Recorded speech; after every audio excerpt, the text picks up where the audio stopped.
Good afternoon, everybody. So we've got 2 more chapters to do on our new book, Ms. Beard is Weird. All right. Chapter 3, Act Normal. Mr. Klutz reminded us again to be on our best behavior. The morning bell rang and we rushed up to the steps and down the hall to our classroom. It was weird with those guys sticking cameras in our faces. "How do I look?" Mr. Granite whispered to us as we walked down the hall. "I'm a little nervous. I've never been on TV before." "You look like a real TV star, Mr. Granite," said Andrea. What a brown-noser. Finally, we got to class and took our seats. There were 4 cameras and cameramen and long sticks with microphones hanging all over the place. Miss Beard sat on a chair in the back of the room. I guess she takes her chair with her everywhere because it had her name on the back of it. "Okay, just pretend I'm not here," said Miss Beard. "Act like it's any other day at school. Action."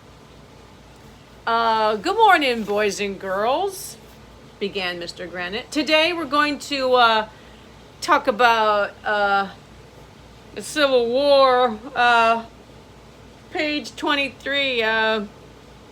So we all turned to page 23.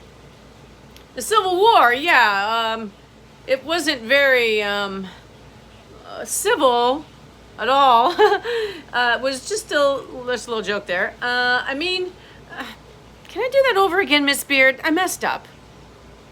Miss Beard jumped up and put her arm around his shoulder. "Granite, baby, you just gotta relax," she said. "Just be yourself. Act normal, okay? Let's try it again." Miss Beard went back to her chair and yelled, "Action," again. "The Civil War," said Mr. Granite. It reminds me of a story my grandma told me."